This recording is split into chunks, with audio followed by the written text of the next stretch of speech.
จะฮักปีบ่มีงานว่าอยากเป็นน้องชายแล้วล่ะ Hello, my name is Dane and welcome back to Professor in Progress. This is my second installment since I arrived in Chiang Mai, and the theme of this episode is pretty much, I feel like I haven't been doing much.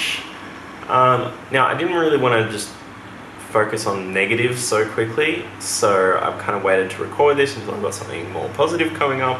But yeah, basically I keep thinking to myself, like, why am I in Chiang Mai? Why am I here? Why can I not do exactly what I've been doing in the office back in Canberra? Because I have been making sure I'm doing work, but the work that I've been able to do thus far, I feel like for the most part I could have done anywhere.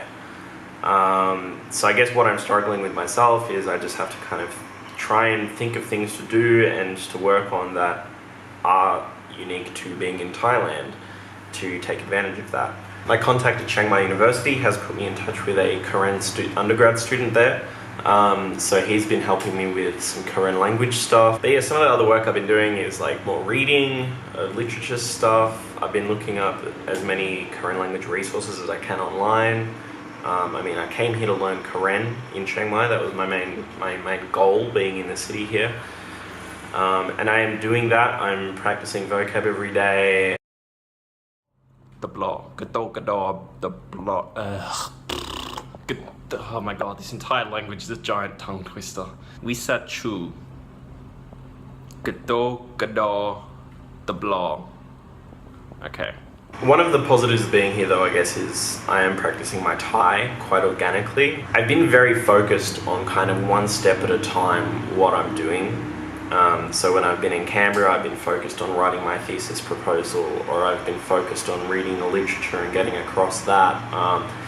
I haven't maintained as sustained an approach to practicing my Thai as I could have while I was in Canberra. So it's been good just like getting more into the swing of speaking Thai every day and listening to Thai every day and reading signs in Thai every day and that sort of thing. But otherwise I've just been kind of hanging out and doing stuff. There was a flower festival in the city yesterday. That was cool, lots of cool floats and stuff like that. I've been going out socializing a bit, going for drinks or whatever. Listened to some cool music around the place. I found some cool buskers at the train station the other day. I could tell Mama was around, Papa knew, and deep down so did she. I think it's partly like the time of year as well. Like it's busy season, it's holiday season here. There's lots of tourists everywhere, and like back in Canberra, people haven't quite only just now people are really starting to get into the swing of things working again because the uni semester is starting up again. I think next week or something. It's I think the second week of February is when the semester starts. So I'm still a little bit in holiday mode, I think, and I need a break out of that soon.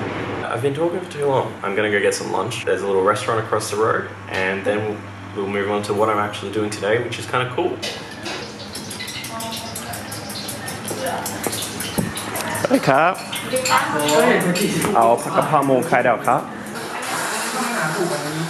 ครับ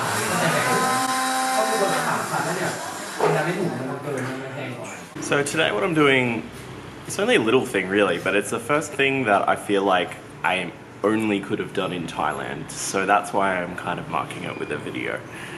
I'm going to pick up a rare dictionary.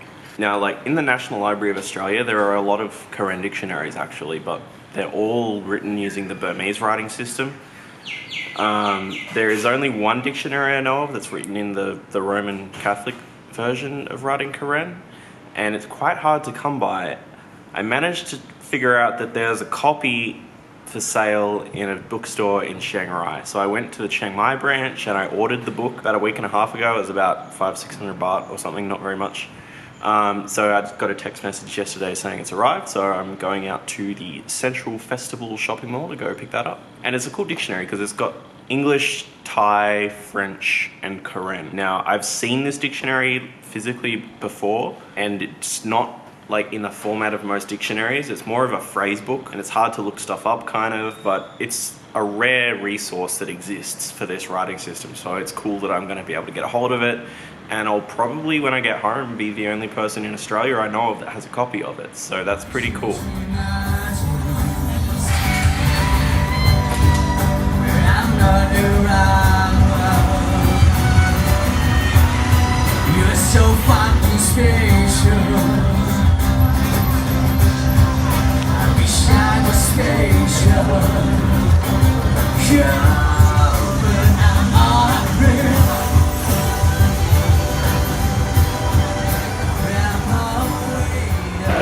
KFC delivery guy just walked past me. KFC delivers in Thailand. How cool is that?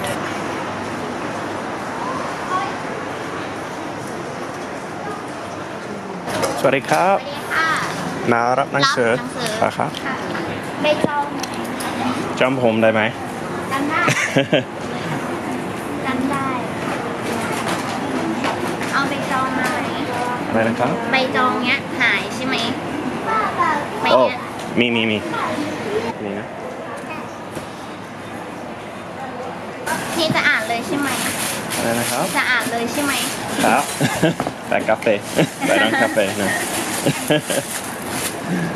เรียบร้อยค่ะ ครับ ขอบคุณค่ะหนักไหมล่ะกระเป๋า นิดหน่อย ไหนโอเค ไม่เป็นไร ขอบคุณนะคะ ไปละขอบคุณครับ บ๊ายบาย A note on subtitles, since I think this is the first video where I've really featured Thai people talking. I may have mentioned previously that anthropologists of the past kind of have this bad habit of overselling their linguistic competence, and I don't want to do that. I want this vlog to accurately reflect where my language is at various stages of my project. So my subtitle approach is going to reflect this as well. So I'm not going to go to great lengths to translate everything that I record and get super accurate subtitles. So my subtitles might be wrong sometimes, or incomplete. I'm just going to subtitle what I'm fairly confident that I understand. And if people say things that go over my head, I'm just going to leave that for you guys to be equally as confused as I am. And same goes for like what I'm saying. I'm going to subtitle what I say, but it's going to be what I'm trying to say. And you can judge from people's responses and their expressions how well I did at that. And I guess once I get to the village, I'll let you know if people are speaking Karen or Thai, in case you can't tell just from the sound. It is quite a different sounding language. If I include some, you'll probably pick it up pretty quickly. I just made it back home. I stopped at a cafe on the way and had a bit of a look at the book. So this is it here. It's fairly big and bulky. It's about that thick. It's got like forewords in Karen, in Thai, and in English. They're not just translations, there's actually different stuff. So I just read through the Thai bit already, which is by Brasert Rakan Supakon, who is a Karen man who is also an anthropologist. And acknowledgements by, I think, the Father Alfonso. I think he's a Catholic priest who was involved in publishing this dictionary, which was compiled by Father Seguinotte in the 50s, I think, but he died before he was able to publish it. And the Karen foreword is by a guy, Tawan Kompongun, or Burpo, I think is his Karen name, who I met actually a few years ago. He's very involved in activism to do with Karen farming conflicts with the government and stuff. So there's quite a few pages in the front about like Karen grammar and just like how the writing system works, but there's also some handy little quick vocab lists in here and little example sentences and stuff. But then the bulk of the book is set out like this. You got Pakoenyo, Karen, Thai, French, and English. You got some like words and some actual just like full phrases that aren't really differentiated into different bits, and is alphabetized according to the Karen consonants being used. So yeah, pretty successful mish. I'm pretty glad I have this book now. I'll probably take it with me to see Timu Shi, who's my Karen teacher at Chiang Mai University. I'm sure he'll be very interested to see it, and he's not familiar with this writing system that I'm using. So I'm kind of we're teaching each other how to use it kind of as we go. And he was very interested and curious about it when I mentioned it. So I'm sure he'll love to see the correct spellings of the things that we've been trying to write down together. But yeah, so all in all, I am still like happy with my decision to come to Chiang Mai early and like spend some time here. Even though, yeah, like I said, a lot of the time I felt like even when I'm productive and I work all day, I felt like I'm doing work I could have been doing back home. Getting this dictionary was an example of me actually taking advantage of the fact I'm in Thailand. But nonetheless, I feel like I needed this though. Like my main supervisor did kind of suggest hey, if you're gonna go there, like you should just go to the village straight away. Like that would make more sense. Just get in some extra field work. But I've kind of chosen to stagger my entry to the field more gradually, quite deliberately, just based on my own personal temperament and experience traveling. Like I know that doing stuff like this is kind of a big deal for me. Like this is part of why I do anthropology, is as a way of pushing myself out of my comfort zone and adjusting to being around people and understanding people, and like because I'm kind of socially awkward sometimes. And if you had told me 10 years ago I'd be riding motorbikes and living in Thailand and speaking Asian languages, I would just be like, what? How could that ever in a million years happen? So it's a big deal for me. Like I know gallivanting about the world seems to come naturally to a lot of people, and a lot of them are probably anthropologists and they do a really good job, but like this isn't easy for me. I am much more comfortable with this than I was, thanks to my efforts doing stuff like this. But I think in terms of just like plonking myself in the village and just starting doing ethnography straight away, I feel like I'm going to be more comfortable getting started with that if I have kind of a staging area here in Chiang Mai first, and just set myself up and brace myself mentally and emotionally for what's to come. So that's been kind of a personal decision that maybe for other people it would be more appropriate just to go immediately to the primary field site and just start the ethnography straight away. But even though I felt a little unproductive in taking advantage of my location, I am very happy that I'm here, and I'm increasingly excited for what's to come. And I guess I'll go and visit the village in the next week or two, whenever it works out to be convenient, and I guess you'll hear from me then, if not sooner. So thanks for watching. If you're interested in following my project further, please click the subscribe button down in the corner there, or like the video, leave a comment, follow me on Twitter, any of that stuff, and I'll see you next time. To see that we were in, kiss the shoes upon my feet. Every day a papa would take and tuck me in my bed, kiss me on my head after the prayer was said. Knowing of it was distant, to just thrown back. The years began to fly, yeah, and so did I could tell that Mama was around. Papa knew, and deep down so did she.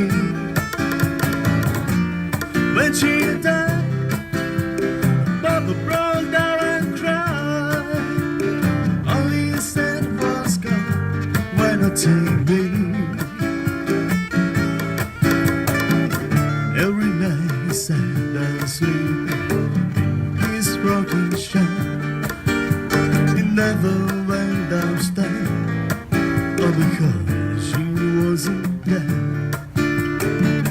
Then one day my past was the sunlight, love the way you glow. Make it on your own, I'll be okay alone.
ข่าวสดเป็นเก่าของพอการนะครับ